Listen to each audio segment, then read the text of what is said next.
back at the alma mater tonight. Senior night, Gilford taking on Winnisquam. This is a big game for both these teams. Looks like Winnisquam is sort of, after losing to Franklin the other night, into that number 4 seed.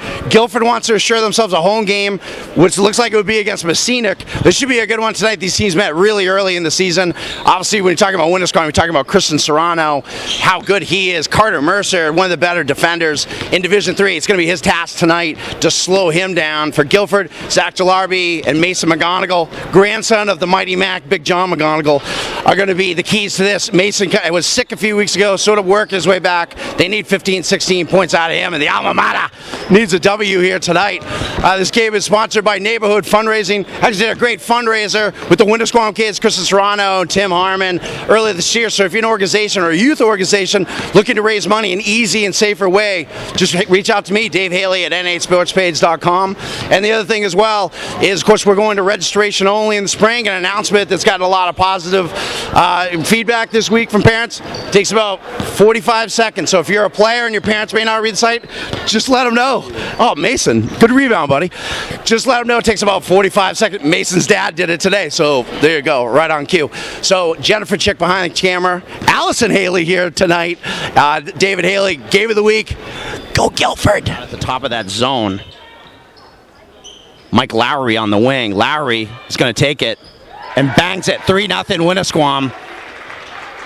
And they got to extend, so here comes pressure now. Serrano now, they set a screen. Long 3 from the corner. Bangs it. That's a second 3 early on for Winnisquam. 6-2. Nice design play. Tim Harmon with the screen. A lot on turnovers. Mercer. Swarthout. Baseline. Nothing there. Gets Roy. Roy, bump. And 1. Oliver Roy, first 4 points of the game for Gilford. 6-4. He's going to the line and try to make it a 1-point game. Podmore with the rebound. Here comes Mercer.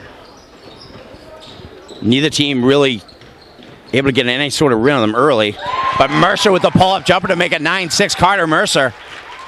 Under 4 minutes to go here in the first. A long 3, Harmon, no good. Quick shot. Stays inbounds. Serrano gets it back. He's got McGonigal on him. He wants to take him. He does. Good kick out. Jumper away. That's a great play by Serrano. And a nice shot. Thomas Marchese. And we're tied at 13. McGonigal, no-look pass, and wide open to Stevens. 15-13. The back of that zone falling apart. It's like that press for Winnisquam. Tierney on the wing. Lowry. Serrano deep.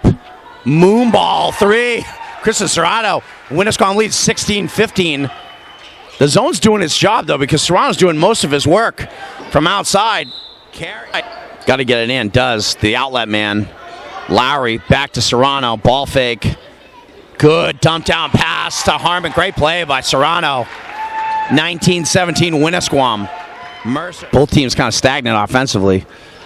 Lowry, baseline. That's easy basketball. Great pass. Logan Morrison with the finish. 21-17. That's how you beat a zone. No good. Off glass. No good again. Here comes Serrano. He's got one guy back. Bugnacki goes right by him on the bump and finishes. Serrano, that's where he does his damage. 23-17. All of a sudden, it's a 6-point lead for Winnisquam. And you really haven't seen Gilarby and McGonigal on the floor at much same time. Good take by Bugnacki. Doesn't get it. Here comes Serrano. Good feed. Easy layup.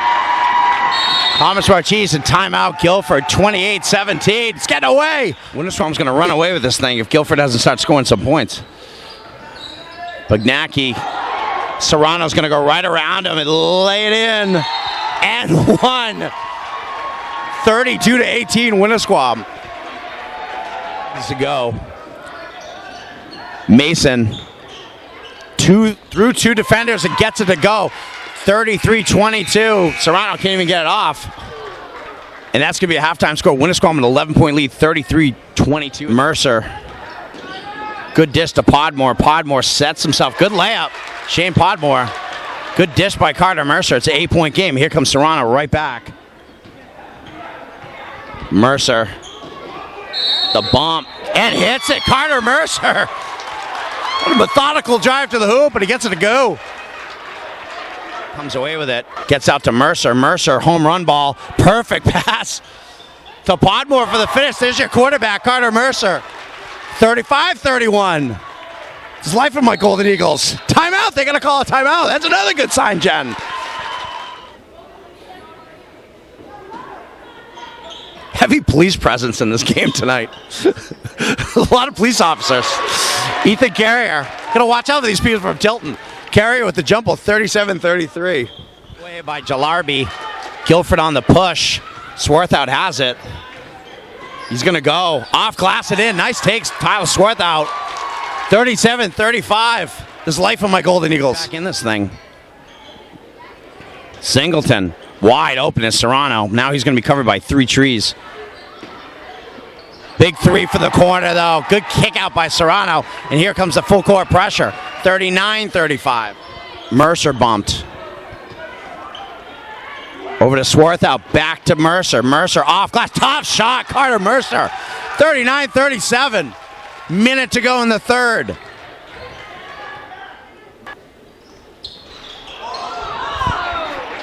Off but back.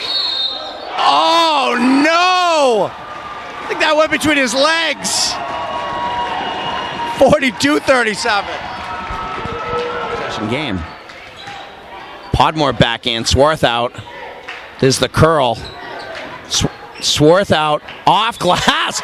Didn't look pretty, but it goes. Tyler Swarthout is 44-41. Big basket. Serrano. Harmon right at the top of that zone.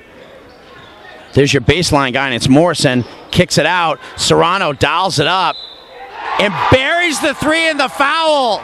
It's a huge basket. In what was a 3-point game, it's now 47-41 Winnisquam. Swarthout. That's not going to get there. Easily picked off. Mercer's got to go in. Doesn't want to foul. Good finish. And it's 49-41. To Harmon. Harmon can't get it to go. And Gilford's got to get something going here. Mercer, who's played real well. Good dish. McGonigal. Pump fake. Good. Nice ball fake by Mason McGonigal. 49-43. 3:33 to go. Serrano. It's too late to throw it. Here's another turnover. But Mercer's got 1-on-3. McGonigal, top of the key. Could be big if it goes, and it does. 50-46. Mason McGonigal. Timeout. 1:14 to go. 51-47. They're looking for McGonigal. He's wide open. Dials it up. Wide open. Boom! Mason McGonigal. 51-50. For Mercer. Up the sideline. Mercer. Handoff. Carrier. They want to find McGonigal to get him in the post. Mason. Good ball fake. Gets hit and puts it in. Oh, where's the foul? Mason McGonigal's been real good here. 53-52. 35 seconds left. Serrano. Serrano rattles it home. And they have hit 6 clutch free throws at the end of this game. Carter Mercer almost loses it. Comes up with it. Jalarby, who's comfortable taking that shot, dishes it out. Swarthout goes down the middle. Good pass to Carrier. Carrier. Good take. Good pass, Swarthout, and good finish by Carrier. 57-56. 7.7 left. So they're going to have to foul quickly. Serrano's going with the home run ball. Gets it, gets past Mercer, and finishes it. They're going to have time. 3 seconds. They got to get off. Jalarby has got to put it up. Oh! Oh, did he get hit? No. That's a ball game. 59-56, Winnisquam wins it. Jalarby, usually on that play they're going to call it, but they don't. On my home floor, Christian Serrano and Tim Harmon, Winnisquam with the W, 59-56. I may reach out to the NCAA to dispute this final score, but good W, buddy. This puts you in the 4 spot. Always a big rivalry game, so you got to be happy coming out here with a W and heading to the playoffs, and in a good mood after a tough Franklin loss. Oh yeah, definitely. It's we always come here. We always know it's going to be a dogfight. there's going to be some fouls that aren't going to be called. So all week coach swallowed the whistle, told us that you're going to get fouled, but you're not going to get the call. So you got to learn how to go up strong. Yeah. Plus, one of our best players were out today, so that hurt us a little bit, but we still managed to get the W. Kids stepped up. Timmy, you running the baseline. What's it like going against a big Gilford front line? I know you play these guys a lot. It's physical down there. What's it like going against these guys? Well, you got to use your size to your advantage, and if it gets chippy, you can't start throwing elbows back. You guys are football players. You can handle that. I know we can handle it. I'm not trying to foul out, though. I don't want to foul out. I just keep playing with them and use your ball fakes and size and use your body to get open. And were you surprised they came out in a zone? This is a man-to-man basketball team. Yeah, we were preparing most of the week for man because every year we've played them since my sophomore year. It's been man, man, man. But we've seen a lot of teams go zone against us. It seems to be a reoccurring thing. So we were prepared from past experiences too.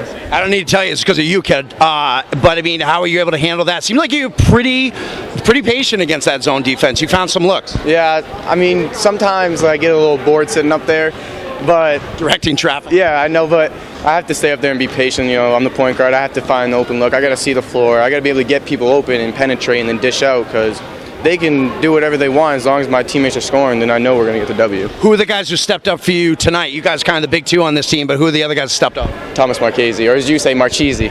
7 different ways, and I got it. Jen, just use the ones where I got it right the one time. Yeah. But he was big tonight. 4 foul shots in a row, and then you hit too late. Yeah, he definitely stepped up. Talk about the last possession there where you guys were up 1, and they line up here. They don't have a guy deep. Your mouth had to be watering when you said, I can beat this guy. That's another quarterback, another great defender, Carter Mercer, but you were able to get behind him for the easy score. Yeah, honestly, I was expecting to at least drop 1 or 2 people back because usually they know what 4 across is. So, but then I saw that they didn't. Me and Timmy had this look, and I was like, oh, this is going to be open all day. I had the same look up above, but I wasn't as happy about it as you were. Quick little shout out with neighborhood fundraising. We did a fundraiser with this guy. What did you get? What did you win doing fundraising with us? Well, fundraising with neighborhood fundraising, I won a free Xbox One, which I use frequently. And I would say that you raised $200, the easiest way I've ever seen anyone raise $200. Would you agree? So what you said, 3 emails? Definitely. 3 emails, $200 right there. So there you go. So these guys are a lot of fun. Their coach, Pat Roberti, one of my favorites. A good W here for Winnisquam. I have a weird feeling we may see them again up in southern New Hampshire on the big floor with Pete Terrier calling it. Good to see you, buddy. Kristen Strong, Tim Harmon. Great W here, 59-56 for Winnisquam. Kevin Dame, good W, 59-56. On my own floor, I'm going to stand here and do this for you, but great W for you guys, and clutch foul shooting down the end. Really clutch foul shooting. Yeah, it was big. The entire contribution from Thomas Marchese. He hit a bunch. 4 in a row. Yeah, and Christian did a pretty good job there too. So without him, we don't win, obviously. And a big thing, Mike Buxton out with an injury, and you got a kid like that who steps up. I mean, that's huge, and it's kind of probably what's been happening with you guys all season long.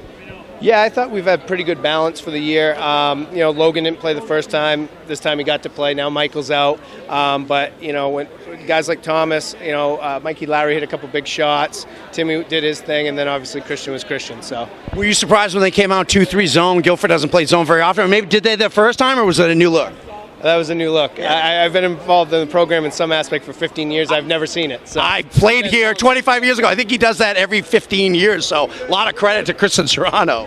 Yeah, luckily we worked the ball around enough, and I think it was really the defensive effort, in that second period that got us going in transition, and I think that was huge. Yeah. How big is it to have a kid like Tim Harmon running the baseline? And you guys I thought you were patient. Lowry was patient on the outside. Christian kind of like surveying things, and you may have been surprised by that zone, but the kids seemed to react to it, and you pretty well. Yeah, we've seen a lot of zone and box and one, sagging mans. With Christian's penetration ability, that's pretty standard. But, they did a good job of being patient. Maybe I would have liked to see a little bit more patience at the end of the game, but all in all, I was very pleased. Yeah. So right now it looks like 4 seed, and Kearsarge is your 3. So maybe you're not going to look ahead, but Interlakes might be that 5 team. But how do you feel now that you're headed to the postseason? You guys had a heartbreaker up at Berlin, a notoriously very, very hard place to win at. But you got a lot of valuable experience. I was talking to Christian. He said that Pelham game helped you guys because a lot of kids were not ready for that atmosphere. Now maybe they are. How do you feel about this thing going into the postseason? Well, your preseason goals are to get 1 home game, and then if you can get yourself set for 2, that's gravy, and we did that. So now we got to take care of business on our home floor. Yeah. And feel like at this point you guys are playing as well you have all season. Things come together. Hopefully you get Buxton back. Yeah, it is. Swelling's gone down quite a bit, so I hope so. I won't say he's definitely playing, but we'd like to see him out there. All right. And Coach Dame, today becoming a gold level member and registering. How long did it take you to register on our website? Oh, time-wise, about 2 minutes. 2 minutes. I said 45 seconds, but we appreciate it. Hope more parents will do it. I was telling Christian he's going to have his parents do it soon, but quick and easy, have everybody along with us. But hey, fun to see you guys, and I have a feeling I may be seeing you guys again, but thanks. Congratulations. Okay.